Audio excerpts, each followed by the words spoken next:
할렐루야. 하나님의 은혜로 충만한 하루 되시기를 주의 이름으로 축복합니다. 매일매일의 삶이 기쁘고 매일매일의 삶이 은혜로우시기를 주님의 이름으로 축복합니다. 베드로와 요한이 유대 지도자들로부터 풀려나게 되었고, 오늘 말씀을 보니까 그들의 동료들에게 가서 자신들이 겪었던 일에 대해서 소상하게 이야기하는 장면을 우리가 방금 묵상했습니다. 교회 성도들은 베드로와 요한이 풀려나기 위해서 열심히 기도하며 기다렸습니다. 그리고 베드로와 요한이 풀려난 후에 그 교회 성도들을 찾아가서 자신들이 겪었던 일들을 나누는 것을 보면서 이들의 신앙이 외롭지 않았구나, 그런 생각을 하게 됩니다. 이렇게 고난이 올 때 그 고난을 함께 기도로 극복하고 마음을 나누고 함께 할 수 있는 동료가 있다는 것은요, 매우 큰 축복임에 틀림이 없습니다. 내가 어려운 처지에 놓였을 때 주저하지 않고 찾아가서 같이 마음을 나누고 기도를 나눌 수 있다는 사람들이 있는 것 뿐만 아니라 내가 누군가를 위해서 전심히 기도해 줄 수 있는 사람이 있다는 것, 이 모든 것이 하나님이 주시는 놀라운 축복임에 틀림이 없습니다. 우리가 기억해야 될 것은요, 내가 내 마음을 나누고 기도 제목을 나눌 수 있는 사람이 있다는 것이 축복이죠. 그런데 그것만 축복이 아니라 내가 기도해 줄 수 있는 누군가가 있다는 건 역시 굉장히 큰 축복인지 우리가 알아야만 되는 거예요. 여러분, 내가 누군가 위해서 기도하고 싶은데요, 기도해 줄 사람이 아무도 없는 사람들도 있어요. 내가 내 기도만 하는 사람, 내가 누군가를 위해서 기도해 줄 마음이 전혀 없는 사람, 기도하고 싶은 사람도 전혀 없는 사람, 그러면 그거 역시 굉장히 큰 비극일 수 있다라고 하는 거예요. 전 우리 비치교회 식구들이요, 마음을 나누고 기도 제목을 나눌 수 있는 믿음의 동료들이 있게 되길 바라고요. 그뿐만 아니라 여러분이 누군가 기도해 줄 수 있는 사람이 있는 것으로 말미암아 여러분의 기도의 자리가 정말 풍성해지시기를 주님의 이름으로 축복합니다. 우리 23절과 24절 말씀 한번 읽어보겠습니다. 시작. 사도들이 노임에 그 동료에게 가서 제사장들과 장로들의 말을 다 알리니 그들이 듣고 한 마음으로 하나님께 소리를 높여 이르되 대주제여 천지와 바다와 그 가운데 만물을 지으신 이시오. 그들이 한 마음으로 하나님께 소리를 높여 기도했다. 여기서 중요한 것은 한 마음으로, 이 단어일 것입니다. 우리가 혼자 기도하는 것도 좋지만요, 우리가 같이 기도할 때 내가 혼자 기도할 때보다 훨씬 더 큰 은혜, 큰 능력이 나타난다는 것을 경험하게 될 것입니다. 여러분, 초대교회 성도들은요, 함께 모여 기도할 때 성령님의 임재를 경험했습니다. 베드로와 요한이 갇혔을 때 성도들이 함께 하나님 앞에 합심해서 기도할 때 오늘 우리가 읽고 있는 것과 같이 그들이 안전하게 풀려 나오는 놀라운 일들을 경험하게 되는 것 아니겠습니까? 말씀 들여다보면서 한 마음으로 기도했다, 이게 귀담아 들어야 되는 거예요. 여러분, 우리의 기도는요, 한 마음이 되어서 함께 기도할 때 하나님이 기뻐하실 것입니다. 각자 자기의 생각대로 자기의 정력에 따라 구하는 기도가 되는 것이 아니라 우리가 같은 마음을 품고 한 가지를 가지고 기도하게 되면요, 그 기도에 은혜가 있고 능력이 나타나게 되는 것 아니겠어요? 오늘도 우리 비치교회 식구들이 이렇게 같이 모여 기도하는 것이 은혜인 줄로 믿습니다. 우리가 월요일, 화요일, 수요일, 목요일, 금요일 우리가 요일마다 기도하는 기도 제목들이 있잖아요. 사실 그거 신중하게 기도 제목들 가지고 기도하는 거예요. 그냥 각자 와서 내 기도만 하고 돌아가는 것이 아니라 우리 요일마다 빼먹지 말고 기도하자라고 하는 거예요. 교회가 기도해야 될 기도의 제목들, 내가 기도해야 될 기도의 제목들을 가지고 우리가 잊지 말자라고 하는 거예요. 또 특별히 그 요일이 되면요, 합심해서 기도하자라고 하는 거예요. 여러분, 우리 월요일 날 무엇 위해 기도합니까? 교회 재단, 새벽 재단 위해 기도하는 거예요. 화요일 날 무엇 위해 기도합니까? 가정을 위해 기도하고 환우들을 위해 기도하는 거예요. 수요일은 무엇 놓고 기도합니까? 교회를, 이 땅에는 모든 교회들 위해서, 내 교회만 기도하는 것이 아니라 이 땅의 모든 교회들 위해서 기도하는 거예요. 목요일은 무엇 놓고 기도합니까? 그렇죠, 나라와 민족을 위해서 우리 기도하고 교육부서 위해서 기도하는 날이 목요일이에요. 금요일은요, 선교를 위해서 기도하는 날이죠. 우리 매 요일마다 한 마음이 돼서 같은 마음을 가지고 기도할 때 하나님의 능력이 나타나는 거예요. 아멘. 오늘 또 말씀을 통해서 우리가 묵상해야 될 것들을 두 가지 같이 배워보면서요, 같이 기도했으면 좋겠어요. 처음 말씀을 통해서 우리가 배울 것은요, 고난을 만날 때요, 그 고난의 자리에서 기도로 뚫고 일어나 복음을 전하는 사람들이 되자라고 하는 거예요. 우리 비치교회 성도 여러분들이요, 고난 앞에 굴복하는 사람들이 아니라 고난의 자리에서 기도하고 그 기도로 장애물, 고난, 위협을 감당하는 성도님들 되시기를 주님의 이름으로 축복합니다. 이제 29절 30절 말씀, 그들의 기도의 요약이에요. 시작. 주여 이제도 그들의 위협함을 굽어 보시옵고 또 종들로 하여금 담대히 하나님의 말씀을 전하게 하여 주시오며 손을 내밀어 병을 낫게 하시옵고 표적과 기사가 거룩한 종 예수의 이름으로 이루어지게 하옵소서 하더라. 아멘. 교회 공동체의 기도입니다. 그런데 그 기도가 사뭇 놀랍습니다. 당시 교회는요, 큰 위협, 큰 공경에 처해져 있었습니다. 유대 지도자들의 공격으로 말미암아요, 교회 리더였던 베드로와 요한이 붙잡혀가게 구금되었다가 풀려나게 된 거예요. 그것뿐만 아니라 여러 가지 핍박과 박해들이 그 교회들 가운데 있었어요. 그런데 놀랍게도요, 그들이 기도한 것이 무엇인가? 이런 핍박을 멈춰달라게 해주십시오. 기도하지 않았어요. 이런 위협이 없었으면 좋겠습니다. 그거 기도하지 않았어요. 혹은요, 이런 생각 들 수 있죠. 우리를 이렇게 힘들게 하는 사람들을 하나님 갚아주세요. 우리 교회를 이렇게 어려워하는 사람들이요, 하나님 대적해 주세요. 그렇게 기도할 법도 한데 그렇게 기도하지 않았어요. 오늘 말씀 우리에게 전해주는 이야기 아닙니까? 오히려 초대교회는요, 핍박이 멈춰달라고 기도한 것이 아니라 핍박 중에도 담대히 복음을 전하게 해주십시오. 그렇게 기도하고 있더라고요. 말씀을 들여다보면서 야, 초대교회 성도님들이 대단하다. 초대교회 성도님들의 기도가 대단하구나, 그런 생각을 해보게 됩니다. 그리고 우리가 어떻게 기도해야 될지 우리의 기도의 방향도 배우게 되는 것이에요. 여러분, 우리는요, 일단 고난이 찾아오게 되면요, 그 고난 앞에서 어떻게 기도해야 되는가? 고난에 굴복하지 않고 사명을 감당하게 해주십시오. 고난에 굴복하지 않고 여전히 내가 복음을 전하는 사람이 되게 해주십시오. 그렇게 기도해야 될 줄로 믿습니다. 우리의 삶에 여러 가지 환란이 있습니다. 말씀대로 살아가려고 하면은 장애물을 만나기도 합니다. 그런데 중요한 것은요, 그 장애물 때문에 사명이 중단돼서 안 된다는 사실입니다. 그 장애물 때문에 내가 다짐했던, 내가 결단했던 하나님의 말씀, 하나님의 사명이 멈춰져서는 안 되는 거예요.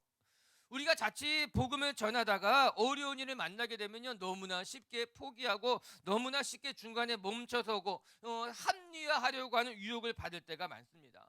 내가 복음을 전하려고 마음을 먹었다가도요, 문제가 생기게 되면요, 아, 지금은 때가 아닌가? 때가 아닌 게 아니에요. 때예요. 할렐루야. 복음을 전하는 데는 때가 따로 없어요. 내가 복음을 열심히 전하다가 뭔가 장애물이 생기면은 아직은 때가 아닌가 보다. 혹은 이런 방법이 아닌가 보다. 여러분, 우리는요, 장애물을 만나면요, 그 장애물 때문에요, 멈추는 것이 아니라 하나님이 장애물에도 불구하고 이 장애물을 극복해서 하나님의 나라가 전해지게 해주십시오. 기도해야 되는 거예요. 사단의 입장에서 보면요, 너무나 쉬운 적들인 것만 같은 거예요. 사단의 입장에 생각해 본다면 조그만 어려움을 주면은 금방 멈춰버리고, 이렇게 장애물을 갖다 놓게 되면은 또 그만두게 되고, 이거 얼마나 쉬워 보이는 사람들이에요. 전 빛의 교회 성도님들이요, 쉬워 보이는 사람들 되지 않았으면 좋겠어요. 사단이 보기에 너무 쉬워. 뭐 요 정도만 갖다 놓아도 뭐 괜찮다는 거예요. 그럼 안 돼요. 초대교회 성도님들은 기도부터 달랐어요. 복음을 전하는 데 있었어요, 방해가 있었지만요, 멈추지 않게 해주십시오. 이런 장애물 속에서도 우리를 담대하게 하셔서 하나님의 복음을 전할 수 있게 도와주십시오. 얼마나 적극적인 기도예요. 얼마나 진취적인 기도예요. 사명을 감당하기 위한 기도인 것 아니겠습니까? 우리는 이 기도를 우리의 삶에 넓게 적용해 볼 수도 있어요. 우리의 삶에 여러 가지 시험과 환란이 오지만요, 그 시험과 환란 때문에요, 하나님이 주시는 삶의 자리를 잃어버려서는 안 돼요. 우리는 기도하면서요, 그 고난, 그 장애물을 넘도록 애를 써야 할 것입니다. 하나님, 내 삶의 자리를 놓치지 않게 해주세요. 하나님이 주신 내 삶의 자리에서 포기하지 않게 해주십시오. 옛날에 광고 중에요, 네버스탑이라는 광고가 있었어요. 음료수 광고였던 것으로 기억나는데요, 카피 문구가 너무너무 강렬했어요. 네버스탑, 절대 멈추지 않는다. 여러분, 하나님의 사명을 감당하는 사람들에게도요, 이 네버스탑이란 마음이 있어요. 멈추지 않겠습니다. 내가 다른 건 몰라도요, 하나님이 내게 주신 이 마음을 지키고 하나님이 내게 주신 이 사명의 자리를 지키는 데는 멈추지 않게 하여 주시옵소서. 예수님께서 가버나움에 오셨다는 소문을 듣게 되자 중풍병자의 친구들은요, 이 중풍병자를요 데리고 나오기 위해서요, 중풍병자의 침상을 들러매고 예수님 앞에 나왔습니다. 예수님이 저기 앞에 보였지만요, 예수님께 가까이 다가갈 수 없게 되자 이 친구들이 어떻게 했습니까? 가버나움 지붕 위로 올라가 가지고요, 회당 위로 올라가서 지붕을 뚫고 이 중풍병 걸린 친구를 달아내리게 된 것 아니겠습니까? 예수님이 뭐라고 말씀하십니까?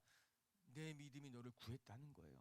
그 믿음은 그 사람 안에 있는 믿음을 말할 뿐만 아니라 친구들의 믿음을 보고 말한 거예요. 포기하지 않는 친구들의 믿음, 예수님에게 나아가기만 한다면은 내 친구를 낫게 해줄 것이라는 이 친구들의 믿음, 포기하지 않은 믿음, 이 믿음으로 말미암아 이 걷지 못했던, 일어나지 못했던 중풍병자가 낫게 된 것 아니겠습니까?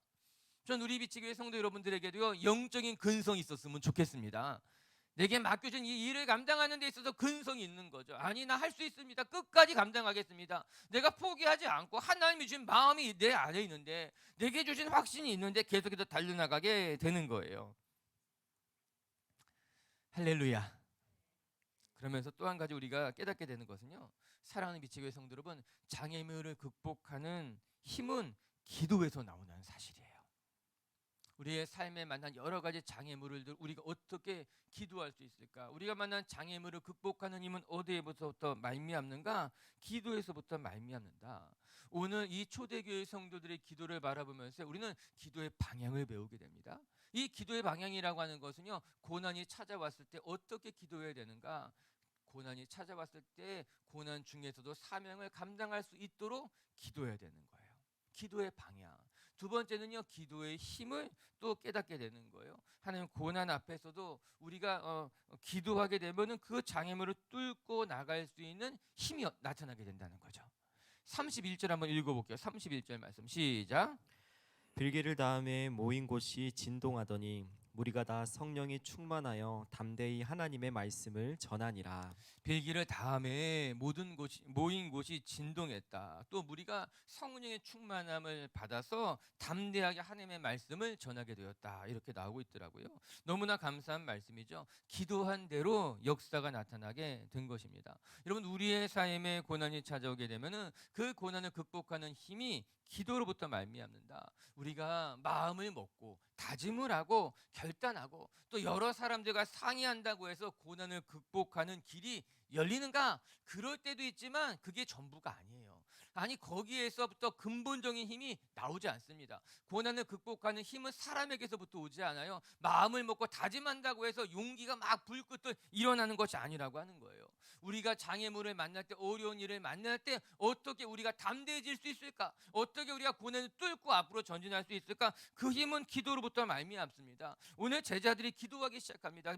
빌기를 다음에 비로소 모인 곳이 진동했다는 거예요. 아마 이 모인 곳이 진동했다, 이거 어떠한 뜻일까? 실제로 정말 모인 곳이 진동했을 수도 있습니다. 마치 초대교회 때 성령이 강림했을 때 놀라운 역사가 나타났던 것처럼, 오순절 강림 사건, 정말 그들이 기도를 다음에 정말 그곳이 진동했을 수도 있어요. 근데 또 어쩌면요, 그들의 마음이 뜨겁게 불타오는 것일 수도 있어요. 어쩌면 열심히 기도하게 됐을 때, 전 두 가지가 다 맞다고 봐요.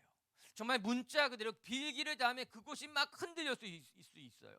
또 빌기를 다음에 그들의 마음이 너무나 충만해서 막 일어나고 싶었던 마음처럼 막 마음이 움직일 수도 있다라고 하는 거예요. 그 모든 것은 다 한결같이 어디에서부터 말미암았는가? 기도의 힘으로부터 말미암았다라고 하는 것입니다. 상황이 달라지지 않았습니다. 여전히 유대 지도자들의 핍박과 박해는 있었습니다. 그럼에도 불구하고 그들의 마음은 담력을 얻었던 거죠. 힘을 얻었던 거죠. 그러므로 말미암아 복음을 전할 수 있는 담력이 생긴 거예요. 오늘도 우리 비치교회 성도 여러분, 우리 어려운 일을 만나잖아요. 그 어려운 일을 만날 때 그 어려운 일을 극복하는 힘은 기도의 자리다. 기억하시면서 여러분, 이 기도의 자리에서 여러분의 삶을 감당해내시는 성도님들이 되시기를 주님의 이름으로 축복합니다. 두 번째, 또 오늘 말씀을 통해 배우게 되는 것은요, 초대교회 성도들은요, 기도를 통해 고난을 감당했을 뿐만 아니라 두 번째는요, 자신의 삶을 나눔으로써 고난을 감당하고 사명을 감당했다라고 하는 거예요. 이 두 가지가 오늘 성경이 보여주는 중요한 교훈이에요. 자신의 삶에 만난 여러 가지 장애물들을 기도로 감당했다. 또 두 번째는요, 자신의 삶을 나누면서 하나님이 주신 사명을 감당했다. 이제 32절부터 37절까지의 말씀은 초대교회의 모습이 등장하게 됩니다. 초대교회가 어떻게 함께 물건을 통용했는지 2장 마지막에 나오고 4장 마지막에 등장하게 되는데요. 우리 먼저 32절의 말씀 읽어볼게요. 시작. 믿는 무리가 한 마음과 한 뜻이 되어 모든 물건을 서로 통용하고 자기 재물을 조금이라도 자기 것이라 하는 이가 하나도 없더라. 아멘. 초대교회 때의 모습입니다. 사람들은 이 구절을 보면서 재물을 서로 통용했다는 것에 참 감동을 받습니다. 그런데 그것만 들여다보면은 자칫 큰 실수를 할 수가 있어요.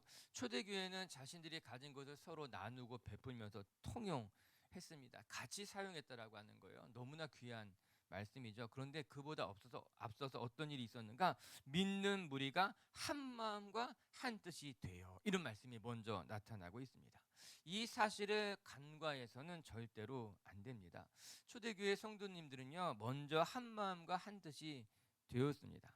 무엇으로 한 마음과 한 뜻이 되었는가? 하나님이 주시는 사명을 감당하기 위해서, 예수님께서 남겨주신 지상 명령을 감당하기 위해서 한 마음과 한 뜻이 되었죠. 오늘 설교할 때 가장 먼저 제가 서론에서 말씀드린 것이 무엇입니까?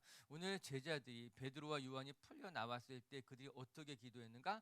한 마음으로 기도했다, 이렇게 나오죠. 24절에 그들이 듣고 한 마음으로 하나님께 소리를 높여.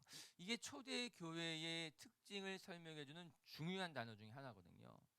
오늘 자신들이 가진 것을 함께 통용했다는 이 말씀, 이 사건이 일어나기 전에 그들에게는 어떠한 역사가 먼저 나타났는가? 한 마음과 한 뜻이 먼저 되었다라고 하는 것입니다. 한 마음이 되었기 때문에 같이 기도할 수 있었고, 한 마음이 되었기 때문에 고난을 같이 극복할 수 있었고, 그리고 한 마음이 되었음에 자신들이 가진 것도 조금도 아까워하지 아니하고 나눌 수 있었다라고 하는 것입니다. 우리가 한 마음과 한 뜻이 되기 전에는 우리의 가진 것을 서로 통용하고 나누는 일은 결코 일어나기 어렵습니다. 아니, 일어난다 하여도 상처받고 부작용이 일어날 수 있어요. 그래서 중요한 것은 무엇인가? 우리가 먼저 같은 마음을 품고 한 마음을 가지고 하나가 되는 것이 중요하다라고 하는 거예요.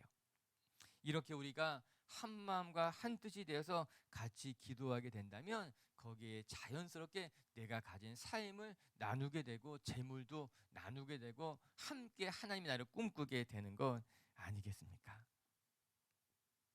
오늘도 우리 빛의 식구들이요, 우리가 먼저 한 마음과 한 뜻이 되어서 같은 곳을 바라보고 같이 기도하면서 함께 하나님 나라를 만들어갈 수 있는 교회가 되시기를 주님의 이름으로 축복합니다. 우리가 같은 곳을 바라보게 되면요, 같이 달려갈 수 있어요. 2인 삼각 경기 있잖아요. 이렇게 두 사람이 다리 하나를 묶고 다리가 세 개가 되는 거죠. 같이 달려가는 거. 같은 곳을 바라볼 때 가능한 거예요. 같이 호흡할 때 하나 둘 같이 호흡할 때 2인 삼각 경기에서 속도가 나게 되고 한 곳상에 달려가게 되는 건 아니겠어요? 전 우리 빛의 교회가요, 그렇게 같은 마음으로 같이 기도하면서 함께 마음도 나누고 삶도 나누고 또 재물도 나누면서 하나님의 나라를 만들어갈 수 있었으면 좋겠습니다. 그리고 이제 그렇게 자기의 가진 것을 나누기 시작했다는 것이 본문에 나옵니다. 33절부터 35절까지 읽어보겠습니다. 시작. 사도들이 큰 권능으로 주 예수의 부활을 증언하니 우리가 큰 은혜를 받아 그 중에 가난한 사람이 없으니 이는 밭과 집 있는 자는 팔아 그 판 것의 값을 가져다가 사도들의 발 앞에 두매 그들이 각 사람의 필요를 따라 나누어 줌이라. 자, 순서가 중요한데요. 어떻게 했는가? 사도들이 예수의 부활을 증언했다는 거예요. 첫 번째, 두 번째가 그것으로 말미암아 여러 가지 은혜가 그들 가운데 있었다라고 하는 거예요. 그리고 세 번째, 그 은혜로 말미암아 자기의 가진 것들을 나누기 시작했다는 거예요. 그러자 네 번째, 자기의 것들을 나누게 되니까요, 그 중에는 부족한 사람들이 없었다는 거예요. 오늘 보면은 가난한 자들이 없었다, 이렇게 말씀하고 있잖아요. 이제 부족한 사람들이 없었다는 거예요. 근데 좀 더 적극적인 표현인 거죠. 그들 가운데는 가난한 사람이 없었습니다. 이 네 개의 어떤 큰 사건들, 먼저 사도들이 예수의 부활을 증언했어요. 그로 말미암아 그 공동체와 그 무리들이 큰 은혜를 받았어요. 자신들의 가진 것을 함께 나누기 시작했어요. 그렇게 되자 그들 가운데 부족한 것이 없게 되었다 이야기하고 있습니다. 아주 귀한 교훈이 나타나 있습니다. 여러분, 교회는요, 예수의 부활을 끊임없이 증거하는 일을 해야 됩니다. 교회가 엉뚱한 것 꿈꾸고 엉뚱한 것 생각하고 엉뚱한 것을 향해 달려가면은 교회이지 않습니다. 안타까운 것은 이 땅의 교회들 중에 간혹 그런 교회들이 있어요. 교회가 엉뚱한 것을 생각하고 엉뚱한 것을 자꾸 하려고 하고 엉뚱한 것에 마음을 두고, 여러분, 거기에 은혜가 있지 않습니다. 여러분, 교회는요 예수의 부활을 증거하는 일이 가장 중요한 사명이 돼야 되는 거예요. 그것에 마음을 두고 그것을 위해서 헌신하는 거예요. 왜 우리가 이렇게 새벽마다 나와서 기도합니까? 왜 우리가 봉사합니까? 이유는 한 가지인 거예요. 우리가 봉사하는 그 모든 이유는 한 가지예요. 나의 봉사. 그것이 어떠한 자리인지, 어떤 사람은 안내, 어떤 사람은 성가대, 어떤 사람은 잘 보이지 않는 곳에서. 그런데 그 모든 것은요 하나를 향해 달려가고 있어요. 예수의 부활을 증거하기 위함이에요. 그것을 위해서 우리는 오늘도 헌신하고 사역하고 감당하게 되는 것 아니겠습니까? 그렇게 우리가 예수의 부활을 증거하기 위해서 살아가게 되면요 교회 안에 은혜가 있게 되는 거예요. 할렐루야. 전 우리 교회에 은혜가 있었으면 좋겠습니다. 우리 교회 안에 비판하고 불평하고 다투고 싸우고 이것이 아니라 예수의 부활을 증거하기 위해서 열심히 달려가게 되면은 교회 안에 은혜가 있는 거예요. 그리고 교회 안에 은혜가 있게 되자 어떤 일들이 일어나는가 통용하게 되는 거예요. 여러분, 우리 교회도 아름다운 일들이 많아요. 아름다운 나눔이 너무너무 많아요. 서로 자기 것을 나누고 또 축복해주고. 제가 이제 목사니까 저에게 이런저런 이야기들을 해줘요. 목사님, 제가 이런 은혜를 받았어요. 제가 누가 저에게 이렇게 도움을 주셨어요. 또 어떤 분은 목사님, 제가 누구를 이렇게 돕고 싶은데 목사님 어떻게 도움은 좋아요. 전 그런 일들이 일어나는 것을 이렇게 보면서 너무너무 감사한 거죠. 아, 우리 교회가 그래도 은혜가 있구나. 우리 교회가 그래도 깨어있는 교회, 살아있는 교회구나.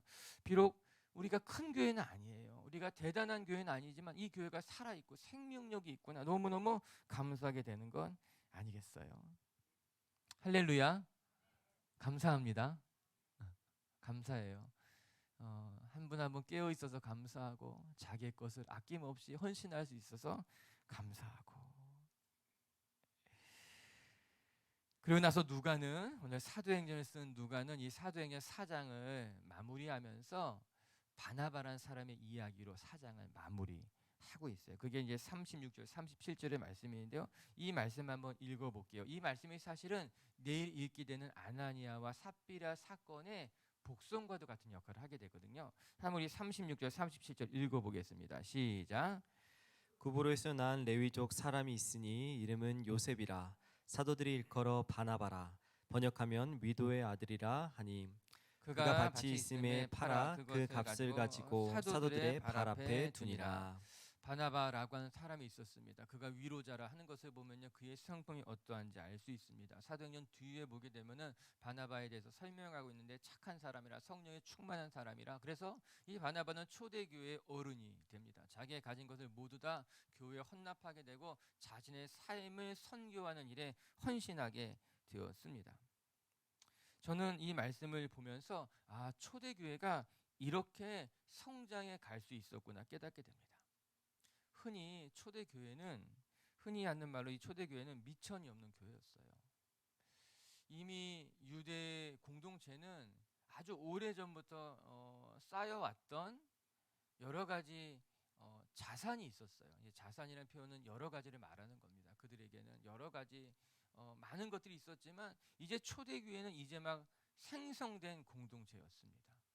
오순절 성령 강림으로 말미암아 그냥 마가의 다락방에서부터 시작된 아주 작은 공동체였기에 이 공동체가 무엇을 감당하기에는 힘이 없을 수밖에 없었어요. 미천이 없었죠. 어떻게 모일 곳도 없었어요. 사역을 감당할 만한 대단한 것도 갖지 못했어요. 그런데 어떻게 초대교회가 성장해 갈 수 있었을까? 오늘 말씀을 보니까 이 바나바와 같은 사람이 있었기 때문에 이 초대교회가 성장해 갈 수 있었구나 생각하게 됩니다. 자신의 것을 자신의 것이라 여기지 아니하고 이것을 가지고 나왔어요. 오늘 우리가 이제 37절 마지막에 보면은 사도들에게 가지고 왔습니다. 사도들이 그것을 가지고 귀한 곳에 사용하게 되었지요. 사실은 우리가 다 보지 않았지만 36절을 보게 되면은 사도들이 발 앞에 두매 그들이 각 사람의 필요에 따라 나누었다고 이야기합니다. 이거 놓쳐서는 안 되는 말씀 중에 하나거든요. 그 공동체 안에 누가 부족한지를 깨닫고 그들에게 나누는 역할을 사도들이 감당하게 된 것이거든요. 어찌 되었든 간에 오늘 이 바나바라고 하는 사람이 자기가 가진 것을 헌신하는 것을 바라보면서 아, 교회가 이런 사람들의 헌신으로 말미암아 초대교회 성장에 갈 수 있었구나 생각해 보게 됩니다. 이제 제가 늘 기도할 때, 식사 기도할 때마다 놓치지 않는 게 한 가지가 있는데, 좋은 음식 주셔서 감사합니다. 이거 그런 기도하죠. 식사 기도죠. 그 기도하면서 제가 이제 식사를 대접해 주시는 분에게, 또 우리 모두 같이 함께 나눠 먹는 사람들한테 기도하는 것은, 하나님 우리가 잘 먹는 인생이 되게 하시고 더 나아가 잘 먹이는 인생이 되게 해 주십시오라고 하는 기도예요. 전 우리 빛의 식구들이여 잘 먹는 인생 되셨으면 좋겠습니다. 오늘 말씀처럼 부족한 것이 없죠. 가난한 것이 없죠. 그래서 정말 부족한 것 없이 잘 먹는 인생이 될 뿐만 아니라 더 나아가서 잘 먹이는 인생이 되시기를 주님의 이름으로 축복합니다. 여러분 곁에 있는 사람들을 잘 먹이시고 돕고 여러분으로 말미암아 교회가 든든히 세워져 갈 수 있도록 그렇게 우리의 가진 것을 나누고 또 베푸는 그런 성숙하고 아름다운 교회로 만들어져 가시기를 주님의 이름으로 축복합니다. 말씀을 정리합시다. 오늘 초대교회에 일어난 두 가지 사건을 통해서 우리가 어떻게 기도하고 우리가 어떻게 사명을 감당해야 될지 배우게 됩니다. 첫 번째 말씀을 통해 배우게 되는 것은요, 우리의 삶에 고난이 찾아왔을 때 그 고난 앞에 굴복하는 것이 아니라 기도로 고난을 극복하고 기도로 그 장애물을 극복하고 하나님의 사명을 감당해야 된다라고 하는 거예요. 우리 빛의 교회 성도 여러분들이요, 기도는 고난을 극복하는 유일한 힘이라는 것을 기억하시면서 이 기도로 고난의 자리를 감당하는 성도님들 되시기를 주님의 이름으로 축복합니다. 두 번째, 초대교회 성도님들은요, 자신의 삶을 나누면서 자신의 가진 것을 나누면서 하나님의 교회를 세워갔다는 거예요. 우리 빛의 교회 식구들도요, 한 마음과 한 뜻이 되어서 내가 가진 것을 서로 나누며 하나님의 교회를 아름답게 세워져가는 그런 교회가 되시고 성도님 되시기를 주님의 이름으로 축복합니다. 같이 기도합시다.